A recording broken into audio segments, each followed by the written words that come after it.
नमस्कार विद्यार्थी मित्रांनो, आजच्या व्हिडिओमध्ये आपण भारतीय राज्यघटनेतील जे काही महत्त्वाचे कलमे तसेच घटना दुरुस्ती आहेत यावरची परीक्षेमध्ये विचारलेली तसेच संभाव्य अशी प्रश्नोत्तरे पाहणार आहोत।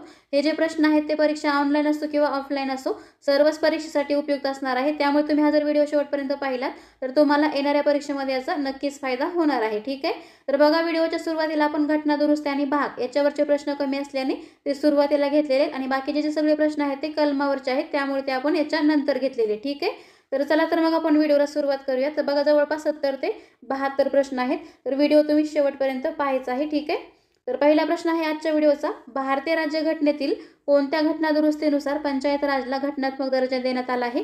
याचं उत्तर आहे ऑप्शन नंबर 1 73व्या। तर भारतीय राज्यघटनेतली जी 73वी घटना दुरुस्ती आहे या घटना दुरुस्तीनुसार पंचायत राजला घटनात्मक दर्जा देण्यात आलेला आहे। परीक्षेमध्ये विचारलेला प्रश्न आहे, त्यामुळे व्यवस्थित लक्षात ठेवायचे। पुढे, कोणत्या घटना दुरुस्तीला मिनी राज्यघटना किंवा लघु संविधान असे म्हटले जाते?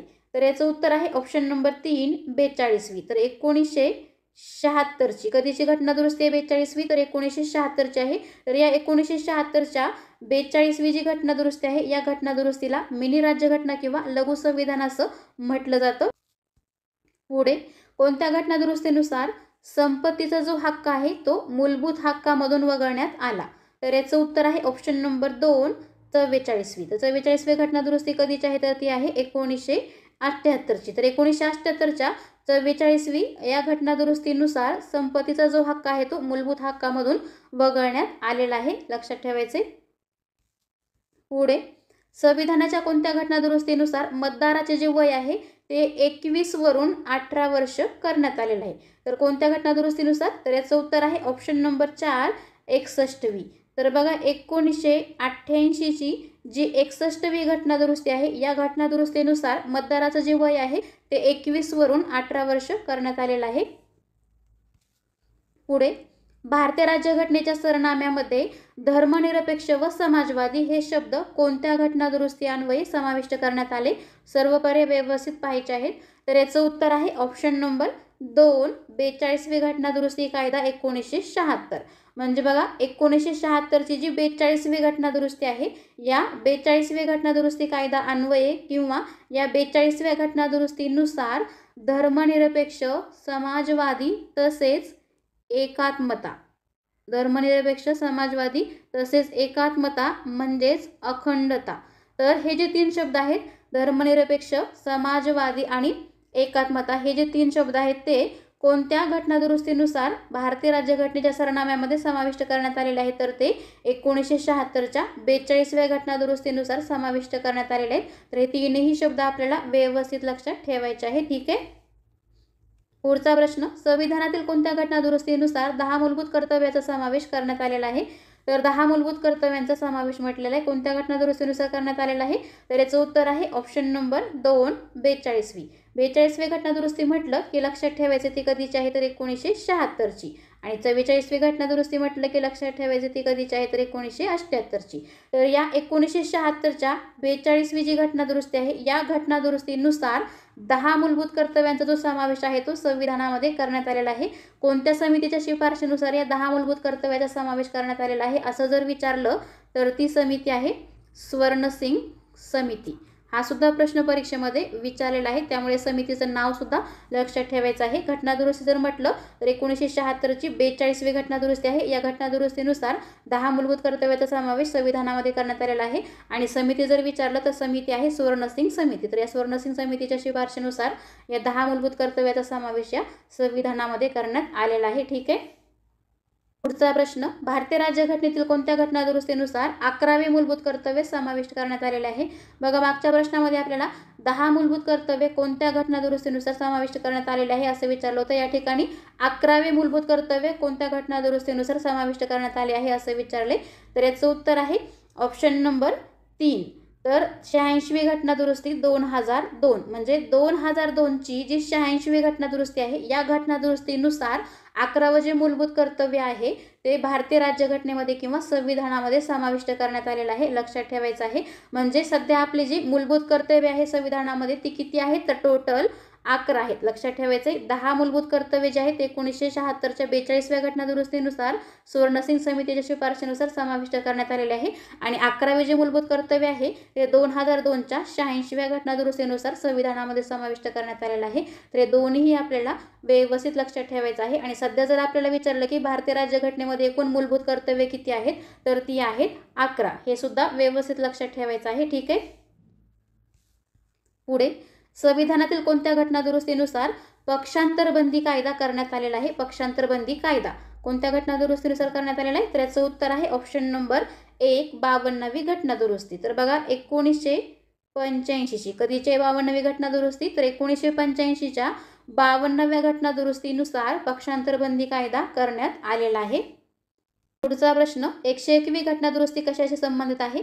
याचं उत्तर आहे ऑप्शन नंबर 4 वस्तू व सेवा कर. वस्तू व सेवा कर म्हणजेच जीएसटी. जीएसटी म्हणजेच गुड्स अँड सर्व्हिस टॅक्स. तर 101वी जी घटनादुरुस्ती आहे ती वस्तू व सेवा कर म्हणजेच जीएसटीशी संबंधित आहे. प्रश्न असाही विचारला जाऊ शकतो की वस्तू व सेवा कर म्हणजेच जीएसटीशी संबंधित असणारी घटनादुरुस्ती कोणती? तर ती आहे 101वी घटनादुरुस्ती. तर लक्षात ठेवायचे प्रश्न दोन्हीही प्रकारे फिरवून विचारला जाऊ शकतो, त्याच्यामुळे दोन्हीही प्रकारे आपल्याला लक्षात ठेवायचं आहे. ठीक आहे. पुढचा प्रश्न भारतीय राज्यघटनेतील 102वी घटनादुरुस्ती कशाशी संबंधित आहे? तर मागच्या प्रश्नामध्ये आपल्याला 101वी विचारलं होतं, या ठिकाणी 102वी घटनादुरुस्ती विचारले. तर याचं उत्तर आहे पहा ऑप्शन नंबर 3. तर भारतीय राज्यघटनेतील जी 102वी घटनादुरुस्ती आहे ती राष्ट्रीय मागासवर्ग आयोगाला घटनात्मक दर्जा याच्याशी संबंधित आहे. म्हणजे भारतीय राज्यघटनेतल्या 102व्या घटनादुरुस्तीनुसार राष्ट्रीय मागासवर्ग आयोगाला घटनात्मक दर्जा देण्यात आलेला आहे. लक्षात ठेवायचे. प्रश्न 103वी घटनादुरुस्ती कशाशी संबंधित आहे? मागच्या प्रश्नामध्ये बघा आपल्याला 102वी विचारलं होतं, या ठिकाणी 103वी घटनादुरुस्ती विचारलेलं आहे. याचं उत्तर आहे ऑप्शन नंबर 2. तर 103वी घटनादुरुस्ती जी आहे ते आर्थिकदृष्ट्या दुर्बल घटकांसाठीचे आरक्षण याच्याशी संबंधित आहे. आर्थिकदृष्ट्या दुर्बल घटकासाठीचे म्हणजेच EWS साठीचे जे 10% आरक्षण आहे त्याच्याशी संबंधित असणारी घटनादुरुस्ती कोणती आहे? तर ती आहे 103वी घटनादुरुस्ती. तर बघा हे जे प्रश्न आपण घटनादुरुस्त्यावरचे जे घेतलेले आहेत ते कोणत्या ना कोणत्या परीक्षेमध्ये विचारलेले, त्यामुळे आपल्याला व्यवस्थित लक्षात ठेवण्याचा प्रयत्न करायचा आहे. ठीक आहे. पुढचा प्रश्न भारतीय राज्यघटनेच्या कोणत्या घटनादुरुस्ती कायद्याने अँग्लो इंडियन समाजाचे आरक्षण काढून टाकण्याबरोबरच लोकसभा आणि राज्य विधानसभामध्ये अनुसूचित जाती आणि जमातींना 10 वर्ष आरक्षण दिले? सर्व पर्याय व्यवस्थित पाहिजेत आणि योग्य ते उत्तर द्यायचं आहे. याचं उत्तर आहे ऑप्शन नंबर 1 104वा घटनादुरुस्ती कायदा 2020. म्हणजे बघा 2020चा जो 104वा घटनादुरुस्ती कायदा आहे किंवा 104वी जी घटनादुरुस्ती आहे या घटनादुरुस्ती कायद्याने अँग्लो इंडियन समाजाचे आरक्षण काढून टाकण्याबरोबरच म्हणजे अँग्लो इंडियन समाजाचे आरक्षण रद्द केलेलं आहे आणि लोकसभा आणि राज्य विधानसभामध्ये अनुसूचित जाती म्हणजेच SC आणि अनुसूचित जमाती म्हणजेच ST यांना 10 वर्ष आरक्षण दिलेलं आहे. कोणत्या घटनादुरुस्तीनुसार? तर 104व्या घटनादुरुस्तीनुसार. व्यवस्थित लक्षात ठेवायचे. 101वी घटनादुरुस्ती जर म्हटलं कशाशी संबंधित आहे तर ती वस्तू व सेवा कर म्हणजेच GSTशी संबंधित आहे. 102वी घटनादुरुस्ती जर म्हटलं याच्यामध्ये काय तरतूद आहे तर 102व्या घटनादुरुस्तीनुसार राष्ट्रीय मागासवर्ग आयोगाला घटनात्मक दर्जा देण्यात आलेला आहे. 103वी घटनादुरुस्ती जर म्हटलं याच्यामध्ये काय सांगितलेलं आहे तर 103वी घटनादुरुस्ती जी आहे त्या आर्थिकदृष्ट्या दुर्बल घटकांसाठीचे म्हणजेच EWS साठीचं 10% आरक्षण याच्याशी संबंधित आहे 103वी घटनादुरुस्ती. आणि 104वी घटनादुरुस्ती जर म्हटलं याच्यामध्ये काय तरतूद केलेली आहे आत्ताच आपण पाहिलं.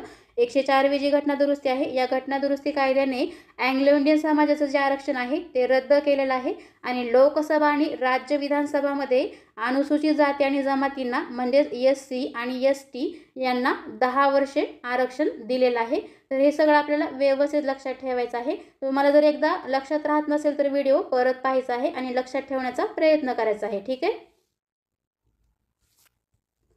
पुढचा प्रश्न पाहूया. भारतीय राज्यघटनेतील कोणत्या सुधारणाद्वारे दिल्ली या केंद्रशासित प्रदेशाला दिल्लीचे राष्ट्रीय राजधानीचे क्षेत्र म्हटले जाईल असे घोषित केलेले आहे? कोणत्या सुधारणाद्वारे म्हणजेच कोणत्या घटनादुरुस्तीद्वारे असे इथे विचारलेलं आहे. तर सर्व पर्याय व्यवस्थित पाहायचे आहेत. तर बघा या प्रश्नाचं उत्तर आहे ऑप्शन नंबर 2 घटना 69वी सुधारणा कायदा 1991. म्हणजे बघा 1991ची जी 69वी घटनादुरुस्ती आहे या 1991च्या 69वी घटनादुरुस्तीनुसार किंवा 69व्या सुधारणाद्वारे दिल्ली या केंद्रशासित प्रदेशाला दिल्लीचे राष्ट्रीय राजधानीचे क्षेत्र म्हटले जाईल असं घोषित केलेलं आहे. व्यवस्थित लक्षात ठेवायचं आहे. पुढचा प्रश्न, भारतीय संविधानाचे कलम 368 संविधानात किती प्रकारच्या दुरुस्त्या प्रदान करते? याचं उत्तर आहे ऑप्शन नंबर 4, 2. तर बघा, कलम 368 जे आहे ते कशाशी संबंधित आहे, तर घटना दुरुस्तीशी संबंधित आहे. मग इथे काय विचारले, तर हे कलम 368 संविधानात किती प्रकारच्या दुरुस्त्या प्रदान करते, म्हणजेच कलम 368 अंतर्गत किती प्रकारच्या दुरुस्त्या करता येतात. तर त्या 2 प्रकारे करता येतात. कोणत्या प्रकारे पहा, पहिला प्रकार आहे संसदेच्या विशेष बहुमताने आणि दुसरा प्रकार जो आहे तो संसदेच्या विशेष बहुमताबरोबर निम्म्या राज्याच्या बहुमताने. अशा प्रकारे 2 प्रकारे या कलम 368 अंतर्गत संविधानामध्ये दुरुस्त्या करता येतात, लक्षात ठेवायचं आहे. तर पुढे आता आपण महत्त्वाचे जे भाग आहेत यावरचे प्रश्न पाहणार आहोत. तर बघा, भागावरचा पहिला प्रश्न आहे. यामध्ये काय विचारलेलं आहे, तर नागरिकत्वाची तरतूद संविधानाच्या कोणत्या भागात आहे असे इथे विचारलेलं आहे.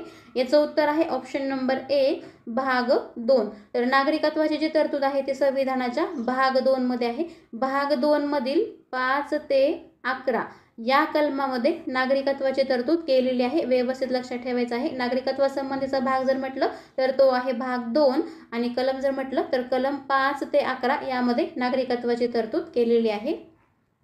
पुढचा प्रश्न, संविधानाच्या कोणत्या भागामध्ये मूलभूत अधिकाराचा समावेश करण्यात आला आहे? तर या ठिकाणी बघा, मूलभूत अधिकारालाच मूलभूत हक्क असं म्हटलं जातं. तर याचं उत्तर आहे ऑप्शन नंबर 3, भाग 3. तर संविधानामधला जो भाग 3 आहे या भागामध्ये मूलभूत अधिकार म्हणजेच मूलभूत हक्काचा समावेश करण्यात आलेला आहे. पुढचा प्रश्न, मार्गदर्शक तत्वांचा समावेश भारतीय राज्यघटनेच्या कोणत्या भागात आहे? या ठिकाणी आपल्याला मार्गदर्शक तत्वांचा समावेश असणारा भाग विचारलेला आहे. याचं उत्तर आहे ऑप्शन नंबर 4, भाग 4. तर भारतीय राज्यघटनेमधला जो भाग 4 आहे या भाग 4 मध्ये मार्गदर्शक तत्वांचा समावेश आहे. पुढचा प्रश्न पहा, मूलभूत कर्तव्याची तरतूद संविधानाच्या कोणत्या भागात आहे? या ठिकाणी आपल्याला मूलभूत कर्तव्याची तरतूद असणारा भाग विचारलेला आहे. तर याचं उत्तर आहे ऑप्शन नंबर 4, भाग 4A. तर भाग 4A जो आहे याच्यामध्ये मूलभूत कर्तव्याची तरतूद केलेली आहे. तर बघा, व्यवस्थित लक्षात ठेवायचं आहे. भाग 2 म्हटलं की याच्यामध्ये काय आहे, तर नागरिकत्व. भाग 3 म्हटलं की याच्यामध्ये काय आहे, तर मूलभूत अधिकार म्हणजेच मूलभूत हक्काची तरतूद आहे भाग 3 मध्ये. भाग 4 म्हटलं की याच्यामध्ये काय आहे, तर मार्गदर्शक तत्वे आहेत. आणि भाग 4A म्हटलं की याच्यामध्ये काय आहे, तर मूलभूत कर्तव्य आहेत. हे सगळं आपल्याला व्यवस्थित लक्षात ठेवायचं आहे, महत्त्वाचं आहे. ठीक आहे. पुढचा प्रश्न पहा, संविधानातील कोणता भाग पंचायत राजशी संबंधित आहे? इथे आपल्याला पंचायत राजशी संबंधित असणारा भाग विचारलेला आहे. याचं उत्तर आहे ऑप्शन नंबर 3, भाग 9. तर संविधानामधला जो भाग 9 आहे तो पंचायत राजशी संबंधित आहे. पुढचा प्रश्न, निवडणुका व निवडणूक आयोग यांच्याशी संबंधित भाग कोणता? इथे आपल्याला निवडणुका व निवडणूक आयोगाशी संबंधित असणारा भाग विचारलेला आहे. याचं उत्तर आहे ऑप्शन नंबर 2, भाग 15. तर संविधानामधला जो भाग 15 आहे तो निवडणुका व निवडणुका आयोग याच्याशी संबंधित आहे. पुढे, राजभाषेची तरतूद संविधानाच्या कोणत्या भागात आहे? तर याचं उत्तर आहे ऑप्शन नंबर 3, भाग 17. तर संविधानामधला जो भाग 17 आहे याच्यामध्ये राजभाषेची तरतूद केलेली आहे. पुढचा प्रश्न, आणीबाणीविषयी तरतुदी संविधानाच्या कोणत्या भागात आहेत? इथे आपल्याला आणीबाणीविषयीच्या तरतुदी संविधानाच्या कोणत्या भागात आहेत असं विचारलेलं आहे. याचं उत्तर आहे ऑप्शन नंबर 4, भाग 18. तर संविधानामधला जो भाग 18 आहे याच्यामध्ये आणीबाणीविषयीच्या तरतुदी आहेत. पुढचा प्रश्न पहा, संविधानाच्या कोणत्या भागामध्ये घटना दुरुस्तीची तरतूद करण्यात आलेली आहे? इथे आपल्याला घटना दुरुस्तीच्या तरतुदी संबंधी असणारा भाग विचारलेला आहे. याचं उत्तर आहे ऑप्शन नंबर 3, भाग 20. तर संविधानामधला जो भाग 20 आहे या भाग 20 मध्ये घटना दुरुस्तीची तरतूद करण्यात आलेली आहे. तर पुढे आता आपण महत्त्वाची जी कलमे आहेत यावरचे प्रश्न पाहणार आहोत. आतापर्यंत आपण महत्त्वाच्या घटना दुरुस्ती आणि महत्त्वाचे भाग यावरचे प्रश्न पाहिलेले आहेत. तर बघा, महत्त्वाची जी कलमे आहेत यावरचा पहिला प्रश्न आहे, भारतीय संविधानाच्या कोणत्या कलमानुसार घटना दुरुस्तीची तरतूद करण्यात आलेली आहे? या ठिकाणी आपल्याला घटना दुरुस्तीच्या तरतुदी संबंधी असणारं कलम विचारलेला आहे. प्रश्न वाचताना व्यवस्थित वाचायचा आहे, म्हणजे प्रश्नामध्ये भाग विचारलेला आहे की कलम विचारलेला आहे ते व्यवस्थित समजून घ्यायचं आहे आणि मगच उत्तर द्यायचं आहे. ठीक आहे. तर या ठिकाणी आपल्याला कलम विचारलेला आहे. तर याचं उत्तर आहे ऑप्शन नंबर 2 कलम 368. तर भारतीय संविधानामध्ये जे कलम 368 आहे यामध्ये घटना दुरुस्तीची तरतूद करण्यात आलेली आहे. मागच्या प्रश्नामध्ये आपल्याला भाग विचारला होता, म्हणजे घटना दुरुस्तीशी संबंधित असणारा भाग विचारला होता. तर तो कोणता आहे? तर तो आहे भाग 20. भाग जर म्हटलं तर भाग 20 मध्ये घटना दुरुस्तीची तरतूद आहे आणि कलम जर म्हटलं तर कलम 368 मध्ये या घटना दुरुस्तीची तरतूद करण्यात आलेली आहे. व्यवस्थित लक्षात ठेवायचं आहे. ठीक आहे. पुढचा प्रश्न पहा. भारतीय घटनेच्या कितव्या कलमानुसार भारतात निवडणूक आयोगाची रचना करण्यात आलेली आहे? तर इथे आपल्याला निवडणूक आयोगाची रचना विचारलेला आहे, या संबंधीचं कलम विचारलेलं आहे. याचं उत्तर आहे ऑप्शन नंबर 4 324. तर 324 जे कलम आहे या कलमानुसार भारतामध्ये निवडणूक आयोगाची रचना करण्यात आलेली आहे. महत्त्वाचा प्रश्न आहे, लक्षात ठेवायचा आहे. पुढचा प्रश्न पहा. भारतीय राज्यघटनेचे कोणते कलम राष्ट्रपतीच्या महाभियोगाशी संबंधित आहे? याचं उत्तर आहे ऑप्शन नंबर 2 कलम 61. तर कलम 61 जे आहे हे कलम राष्ट्रपतीच्या महाभियोगाशी संबंधित आहे. पुढे राष्ट्रपतीचा दयेचा अधिकार याची तरतूद संविधानाच्या कोणत्या कलमात आहे? इथे आपल्याला राष्ट्रपतीचा दयेचा अधिकार या संबंधीची तरतूद कोणत्या कलमात आहे असे ते विचारलेलं आहे. याचं उत्तर आहे ऑप्शन नंबर 2 कलम 72. तर कलम 72 जे आहे या कलम 72 मध्ये राष्ट्रपतीचा दयेचा अधिकार जो आहे याची तरतूद केलेली आहे. पुढचा प्रश्न. खालीलपैकी कोणत्या कलमामध्ये संवैधानिक उपायाचा अधिकार संबंधित तरतुदीचा समावेश आहे? याचं उत्तर आहे ऑप्शन नंबर 4 कलम 32. तर भारतीय संविधानामध्ये जे कलम 32 आहे या कलम 32 मध्ये संवैधानिक उपायाचा अधिकार म्हणजेच घटनात्मक उपायाचा अधिकार याच्या संबंधित तरतुदीचा समावेश आहे. पुढचा प्रश्न. कोणत्या कलमाला आंबेडकरांनी भारतीय राज्यघटनेचा आत्मा आणि हृदय असं म्हटलेलं आहे? तर याचं उत्तर आहे ऑप्शन नंबर 1 कलम 32. तर आताच आपण मागे पाहिलं की कलम 32 मध्ये काय आहे, तर संवैधानिक उपायाचा अधिकार म्हणजेच घटनात्मक उपायाचा अधिकार याची जी तरतूद आहे ती कोणत्या कलमात आहे, तर ते कलम 32 मध्ये आहे. आणि याच कलम 32ला भारतीय राज्यघटनेचा आत्मा आणि हृदय असं कोणी म्हटलेलं आहे, तर आंबेडकरांनी म्हटलेलं आहे. व्यवस्थित लक्षात ठेवायचं आहे. प्रश्न कसाही फिरवून विचारला जाऊ शकतो. म्हणजे या ठिकाणी आपल्याला विचारलेलं आहे की कोणत्या कलमाला आंबेडकरांनी भारतीय राज्यघटनेचा आत्मा आणि हृदय असं म्हटलेलं आहे, तर ते आहे कलम 32. आणि प्रश्न असाही विचारला जाऊ शकतो की कलम 32ला भारतीय राज्यघटनेचा आत्मा आणि हृदय असं कोणी म्हटलेलं आहे, तर ते आंबेडकरांनी म्हटलेलं आहे. तर दोन्ही प्रकारे आपल्याला व्यवस्थित लक्षात ठेवायचं आहे. पुढचा प्रश्न पहा. 6 ते 14 वर्षे वयोगटासाठी मोफत व सक्तीचे शिक्षण हा मूलभूत अधिकार याची तरतूद कोणत्या कलमामध्ये आहे? तर याचं उत्तर आहे ऑप्शन नंबर 3 कलम 21A. तर कलम 21A जे आहे संविधानामधलं या कलम 21A मध्ये 6 ते 14 वर्षे वयोगटासाठी मोफत व सक्तीचे शिक्षण हा मूलभूत अधिकार याची तरतूद केलेली आहे. व्यवस्थित लक्षात ठेवायचं आहे. पुढचा प्रश्न. कायद्यापुढे सर्वांना समान वागविले जाईल व सर्वांना समान संरक्षण देण्यात येईल याची तरतूद संविधानाच्या कोणत्या कलमात आहे? तर याचं उत्तर आहे ऑप्शन नंबर 1 कलम 14. तर बघा कलम 14 जे आहे याच्यामध्ये कायद्यापुढे समानता याची तरतूद आहे. कलम 14 जे आहे याच्यामध्ये कायद्यापुढे समानता याची तरतूद आहे. कायद्यापुढे समानता म्हणजेच कायद्यापुढे सर्वांना समान वागविले जाईल व सर्वांना समान संरक्षण देण्यात येईल याची जी तरतूद आहे ते संविधानाच्या कोणत्या कलमात आहे, तर कलम 14 मध्ये आहे. लक्षात ठेवायचं आहे. पुढचा प्रश्न पहा. धर्म, वंश, जन्मस्थान, लिंग व जात याच्या आधारे नागरिकांमध्ये कोणत्याही प्रकारचा भेदभाव केला जाणार नाही याची तरतूद संविधानाच्या कोणत्या कलमात आहे? तर याचं उत्तर आहे ऑप्शन नंबर 3 15. तर कलम 15 जे आहे याच्यामध्ये धर्म, वंश, जन्मस्थान, लिंग व जात याच्या आधारे नागरिकांमध्ये कोणत्याही प्रकारचा भेदभाव केला जाणार नाही याची तरतूद केलेली आहे. पुढचा प्रश्न. सार्वजनिक क्षेत्रात नोकरी अथवा पदग्रहण करण्याची सर्वांना समान संधी मिळेल याची तरतूद भारतीय राज्यघटनेच्या कोणत्या कलमात आहे? याचं उत्तर आहे ऑप्शन नंबर 3 कलम 16. तर बघा सर्वांना समान संधी या शब्दावरून लक्षात घ्यायचं आहे. समान संधी किंवा समानतेची संधी म्हटलं की लक्षात ठेवायचं आहे कलम कोणता आहे, तर ते आहे कलम 16. तर कलम 16 मध्ये सार्वजनिक क्षेत्रामध्ये नोकरी अथवा पदग्रहण करण्याची सर्वांना समान संधी मिळेल याची तरतूद केलेली आहे. पुढचा प्रश्न पहा. कोणत्या कलमानुसार अस्पृश्यता पाळणे हा गुन्हा आहे? तर याचं उत्तर आहे ऑप्शन नंबर 4 कलम 17. तर भारतीय राज्यघटनेमध्ये जे कलम 17 आहे या कलमानुसार अस्पृश्यता पाळणे हा गुन्हा आहे, म्हणजेच अस्पृश्यता पाळण्यास बंदी आहे. महत्त्वाचं कलम आहे. व्यवस्थित लक्षात ठेवायचं आहे. बऱ्याच वेळा हा प्रश्न परीक्षेमध्ये विचारलेला आहे. ठीक आहे. प्रश्न.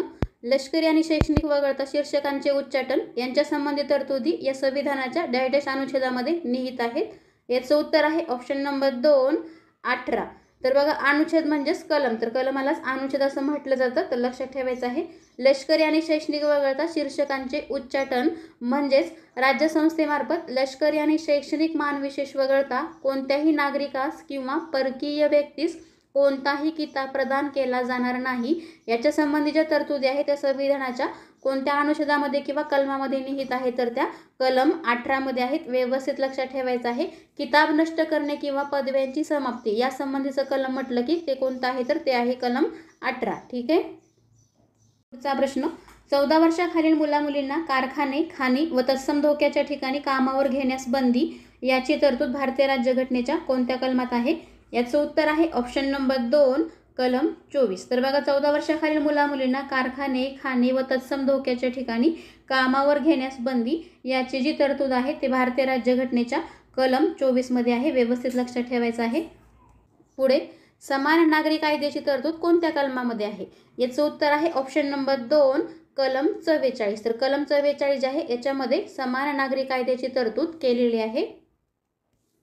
पुढचा प्रश्न, भारतीय राज्यघटनेतील अनुच्छेद 76 कशाशी संबंधित आहे? इथे आपल्याला अनुच्छेद म्हणजेच कलम 76 कशाशी संबंधित आहे ते विचारलेलं आहे. याचं उत्तर आहे ऑप्शन नंबर 2 महान्यायवादी. तर भारतीय राज्यघटनेमधलं जे अनुच्छेद किंवा कलम 76 जे आहे ते महान्यायवादीशी संबंधित आहे. पुढचा प्रश्न, भारतीय राज्यघटनेच्या कोणत्या कलमात महाधिवक्तेची तरतूद केलेली आहे? या ठिकाणी महाधिवक्तेची तरतूद विचारलेलं आहे. याचं उत्तर आहे ऑप्शन नंबर 3 कलम 165. भारतीय राज्यघटनेमध्ये जे कलम 165 आहे या कलमामध्ये महाधिवक्तेची तरतूद केलेली आहे. पुढे, नियंत्रक व महालेखा परीक्षकाची तरतूद संविधानाच्या कोणत्या कलमात आहे? इथे आपल्याला नियंत्रक व महालेखा परीक्षक म्हणजेच कॅग याची तरतूद विचारलेली आहे. कॅग म्हणजेच controller and auditor general of India. तर याची जी तरतूद आहे म्हणजेच नियंत्रक व महालेखा परीक्षकाची तरतूद जी आहे ती कोणत्या कलमामध्ये आहे असे ते विचारलेलं आहे. याचं उत्तर आहे ऑप्शन नंबर 2 कलम 148. तर कलम 148 जे आहे याच्यामध्ये नियंत्रक व महालेखा परीक्षक म्हणजेच कॅगची तरतूद केलेली आहे.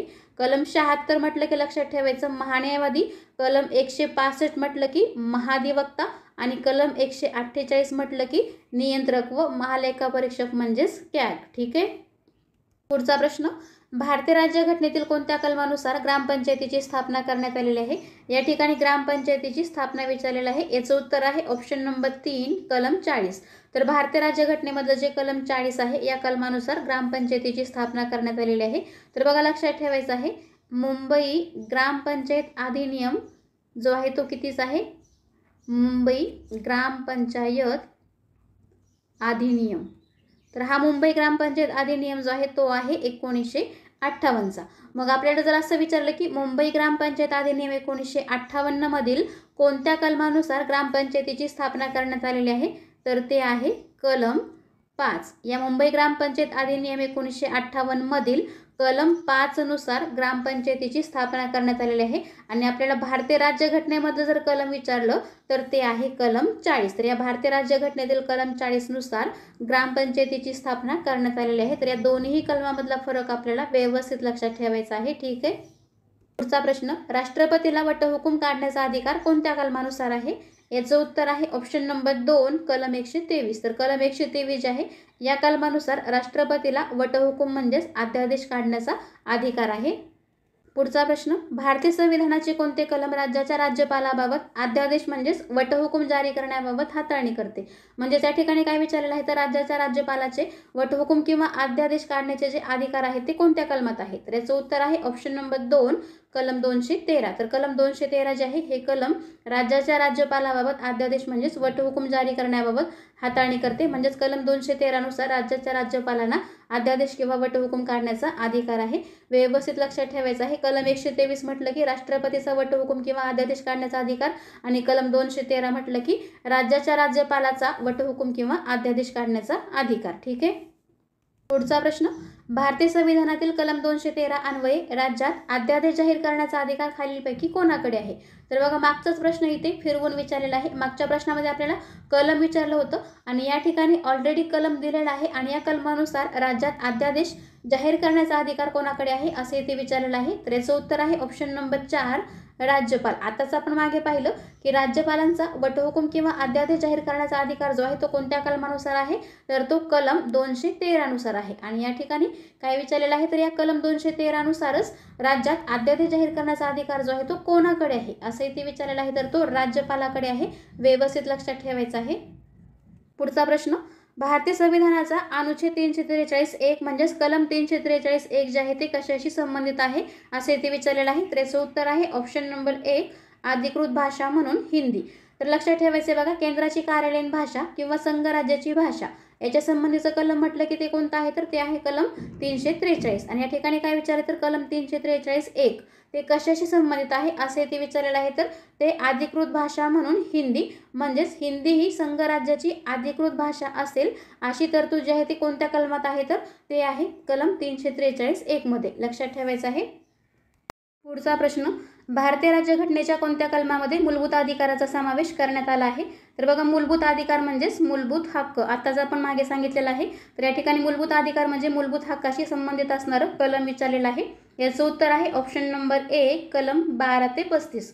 तर भारतीय राज्यघटनेमधलं जे कलम 12 ते 35 आहे या कलमामध्ये मूलभूत अधिकार म्हणजेच मूलभूत हक्काचा समावेश करण्यात आलेला आहे. व्यवस्थित लक्षात ठेवायचं आहे. पुढचा प्रश्न, भारतीय संविधानात 12 ते डॅश क्रमांकाच्या अनुच्छेदामध्ये नागरिकांचे मूलभूत अधिकार समाविष्ट केले आहेत. आत्ताच आपण मागे पाहिलेलं आहे. तर याचं उत्तर आहे ऑप्शन नंबर 1 35. तर भारतीय संविधानामध्ये 12 ते 35 क्रमांकाच्या अनुच्छेदामध्ये म्हणजेच कलमामध्ये नागरिकांचे मूलभूत अधिकार म्हणजेच मूलभूत हक्क समाविष्ट केलेले आहेत.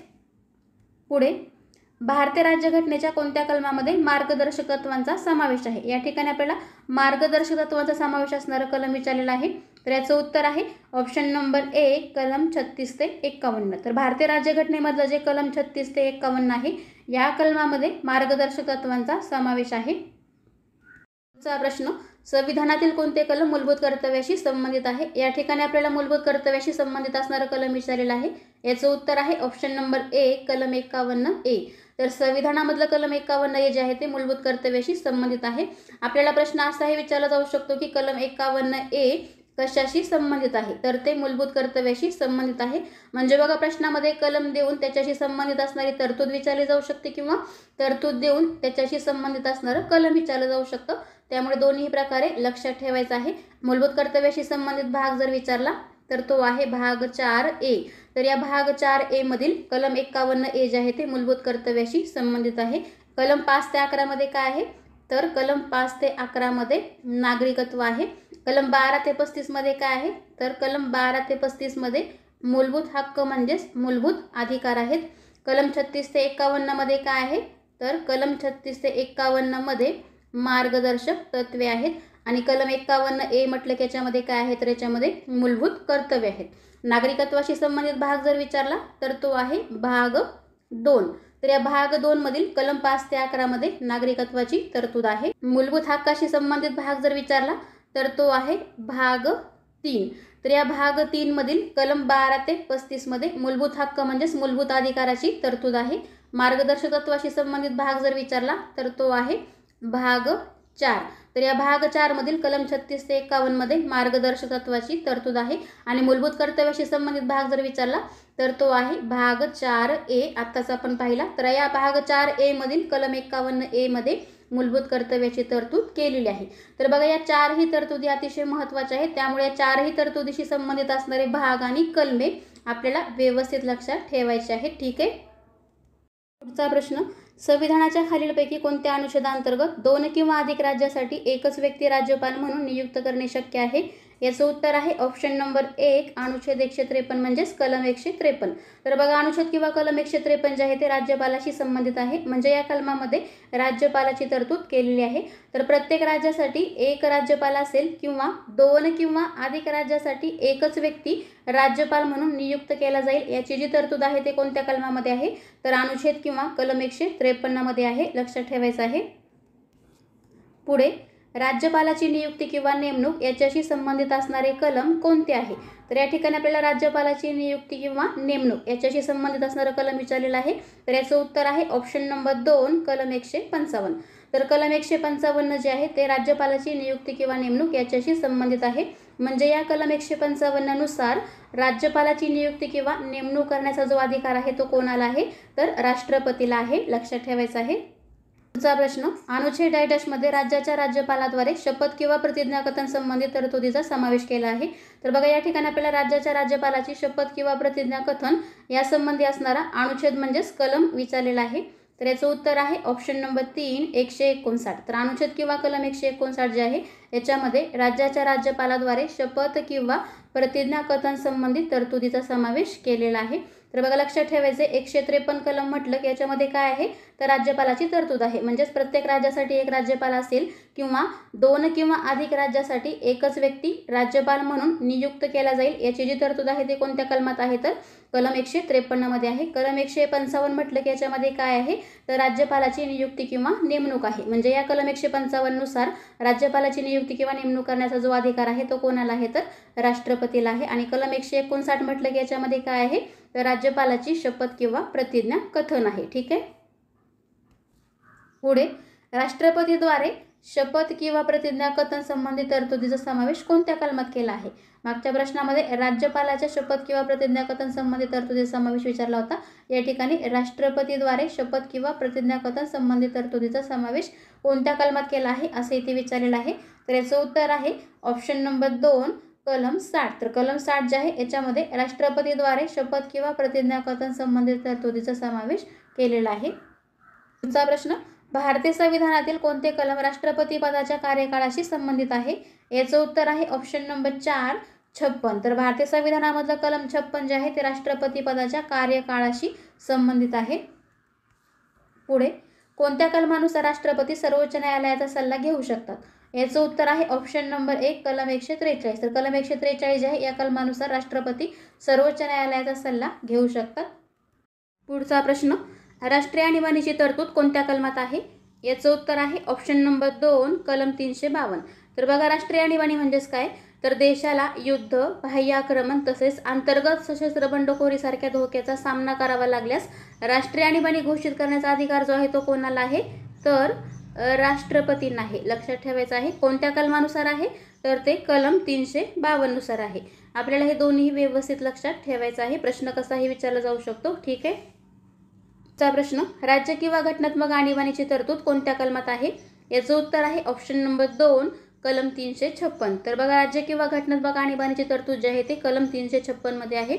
राज्य किंवा घटनात्मक आणीबाणी यालाच राष्ट्रपती राजवट किंवा राष्ट्रपती शासन असं म्हटलं जातं. त्यामुळे राज्य किंवा घटनात्मक आणीबाणी म्हणजेच राष्ट्रपती राजवट किंवा राष्ट्रपती शासन कोणत्या कलमानुसार लागू केले जाऊ शकते असं जर विचारलं तर ते कलम 356 नुसार लागू केले जाऊ शकते. लक्षात ठेवायचं आहे. पुढचा प्रश्न पहा, भारतीय संविधानानुसार कलम 1.5च्या अनुसार संसदेद्वारे कोणत्याही राज्याची विधानसभा बरखास्त केली जाऊ शकते आणि राष्ट्रपती शासन लागू केले जाऊ शकते. आताच आपण सांगितले की राष्ट्रपती शासन जे आहे ते कोणत्या कलमानुसार लागू केले जाऊ शकते? तर याचं उत्तर आहे ऑप्शन नंबर 3 कलम 356. तर कलम 356 जे आहे या भारतीय संविधानानुसार कलम 356च्या अनुसार संसदेद्वारे कोणत्याही राज्याची विधानसभा बरखास्त केली जाऊ शकते आणि राष्ट्रपती शासन म्हणजेच राष्ट्रपती राजवट लागू केले जाऊ शकते. व्यवस्थित लक्षात ठेवायचं आहे. पुढचा प्रश्न, आर्थिक आणीबाणीची तरतूद कोणत्या कलमात आहे? या ठिकाणी आपल्याला आर्थिक आणीबाणी विचारलेलं आहे. याचं उत्तर आहे ऑप्शन नंबर 3 कलम 360. तर आर्थिक आणीबाणीची तरतूद जी आहे ते कलम 360 मध्ये आहे. म्हणजे कलम 360 नुसार आर्थिक आणीबाणी घोषित केली जाऊ शकते. तर बघा लक्षात ठेवायचे कलम 352 म्हटलं की राष्ट्रीय आणीबाणी, कलम 356 म्हटलं की राज्य किंवा घटनात्मक आणीबाणी म्हणजेच राष्ट्रपती राजवट आणि कलम 360 म्हटलं की आर्थिक आणीबाणी. ठीक आहे. पुढे, राष्ट्रपती पदाची निर्मिती कोणत्या कलमामध्ये आहे? इथे आपल्याला राष्ट्रपती पदाची निर्मिती विचारलेलं आहे. याचं उत्तर आहे ऑप्शन नंबर 1 कलम 52. तर कलम 52 जे आहे या कलमामध्ये राष्ट्रपती पदाची निर्मिती आहे किंवा राष्ट्रपती पदाची तरतूद आहे. पुढे, उपराष्ट्रपती पदाची तरतूद कोणत्या कलमामध्ये आहे? या ठिकाणी आपल्याला उपराष्ट्रपती पद विचारलेलं आहे. याचं उत्तर आहे ऑप्शन नंबर 1 कलम 63. तर कलम 63 मध्ये उपराष्ट्रपती पदाची तरतूद आहे. कलम 52 म्हटलं की राष्ट्रपती पदाची तरतूद आणि कलम 63 म्हटलं की उपराष्ट्रपती पदाची तरतूद. पुढे संसदेची तरतूद कोणत्या कलमात आहे? या ठिकाणी आपल्याला संसदेची तरतूद विचारलेलं आहे. याचं उत्तर आहे ऑप्शन नंबर 1 कलम 79. तर संसदेची तरतूद जी आहे ते कलम 79 मध्ये आहे. पुढे लोकसभेची तरतूद कोणत्या कलमात आहे? या ठिकाणी लोकसभेची तरतूद विचारलेलं आहे. याचं उत्तर आहे ऑप्शन नंबर 3 कलम 81. तर कलम 81 मध्ये लोकसभेची तरतूद आहे. पुढचा प्रश्न पहा, राज्यसभेची तरतूद कोणत्या कलमात आहे? या ठिकाणी आपल्याला राज्यसभेची तरतूद विचारलेलं आहे. तर याचं उत्तर आहे ऑप्शन नंबर 2 कलम 80. तर कलम 80 मध्ये या राज्यसभेची तरतूद आहे.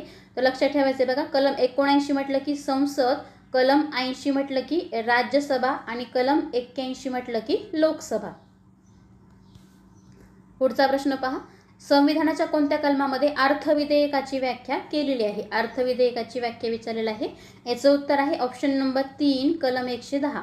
तर संविधानामध्ये जे कलम 110 आहे या कलमामध्ये अर्थविधेयकाची व्याख्या केलेली आहे. पुढचा प्रश्न, वार्षिक अंदाजपत्रकाची तरतूद संविधानाच्या कोणत्या कलमात आहे? या ठिकाणी आपल्याला वार्षिक अंदाजपत्रकाची तरतूद विचारलेलं आहे. याचं उत्तर आहे ऑप्शन नंबर 3 कलम 112. तर वार्षिक अंदाजपत्रकाची तरतूद जे आहे ते कलम 112 मध्ये आहे. पुढचा प्रश्न पहा, वित्त आयोगाची तरतूद संविधानाच्या कोणत्या कलमामध्ये करण्यात आलेली आहे? इथे वित्त आयोगाची तरतूद विचारलेलं आहे. तर याचं उत्तर आहे ऑप्शन नंबर 1 कलम 280. तर कलम 280 मध्ये वित्त आयोगाची तरतूद केलेली आहे. तर बघा व्यवस्थित लक्षात ठेवायचं आहे, कलम 110 म्हटलं की अर्थविधेयकाची व्याख्या, कलम 112 म्हटलं की वार्षिक अंदाजपत्रकाची तरतूद आणि कलम 280 म्हटलं की वित्त आयोगाची तरतूद आणि कलम 143 काय आहे तर राष्ट्रपती सर्वोच्च न्यायालयाचा सल्ला या कलम 143 नुसार घेऊ शकतात. ठीक आहे. पुढचा प्रश्न, सर्वोच्च न्यायालयाची तरतूद संविधानाच्या कोणत्या कलमात आहे? या ठिकाणी आपल्याला सर्वोच्च न्यायालयाची तरतूद विचारलेलं आहे. तर याचं उत्तर आहे ऑप्शन नंबर 1 कलम 124. तर कलम 124 मध्ये सर्वोच्च न्यायालयाची तरतूद केलेली आहे. पुढचा प्रश्न, उच्च न्यायालयाची तरतूद संविधानाच्या कोणत्या कलमात आहे? याचं उत्तर आहे ऑप्शन नंबर 2 कलम 214. तर कलम 214 मध्ये उच्च न्यायालयाची तरतूद आहे. कलम 124 म्हटलं की सर्वोच्च न्यायालय आणि कलम 214 म्हटलं की उच्च न्यायालय. पुढे अखिल भारतीय सेवेची तरतूद कोणत्या कलमात आहे? याचं उत्तर आहे ऑप्शन नंबर 3 312. तर कलम 312 जे आहे या कलमामध्ये अखिल भारतीय सेवेची तरतूद केलेली आहे. पुढचा प्रश्न, कोणत्या कलमानुसार केंद्र व राज्य लोकसेवा आयोगाची तरतूद केलेली आहे? या ठिकाणी आपल्याला केंद्र व राज्य लोकसेवा आयोगाची तरतूद विचारलेलं आहे. याचं उत्तर आहे ऑप्शन नंबर 2 315. तर बघा कलम 315 जे आहे या कलमानुसार केंद्रीय लोकसेवा आयोग तसेच राज्य लोकसेवा आयोगाची तरतूद केलेली आहे. 312 जर म्हटलं की अखिल भारतीय सेवेची तरतूद आणि कलम 315 म्हटलं की केंद्र व राज्य लोकसेवा आयोगाची तरतूद. व्यवस्थित लक्षात ठेवायचं आहे. प्रश्न, लोकसभेत अनुसूचित जाती जमातीने राखीव जागा याची तरतूद कोणत्या कलमात आहे? याचं उत्तर आहे ऑप्शन नंबर 1 330. तर बघा लोकसभेमध्ये अनुसूचित जाती जमातींना राखीव जागा याची जी तरतूद आहे ते कलम 330 मध्ये केलेली आहे. पुढे विधान परिषद निर्मिती व बरखास्ती यांची तरतूद कोणत्या कलमात आहे? या ठिकाणी आपल्याला विधान परिषद निर्मिती व बरखास्ती याची तरतूद विचारलेलं आहे. तर याचं उत्तर आहे ऑप्शन नंबर 2 169. तर कलम 169 जे आहे याच्यामध्ये विधान परिषद निर्मिती व बरखास्ती याची तरतूद केलेली आहे. पुढे विधानसभेच्या रचनेची तरतूद कोणत्या कलमात आहे? या ठिकाणी आपल्याला विधानसभेच्या रचनेची तरतूद विचारलेलं आहे. तर याचं उत्तर आहे ऑप्शन नंबर 2 170. तर कलम 170 जे आहे याच्यामध्ये विधानसभेच्या रचनेची तरतूद केलेली आहे.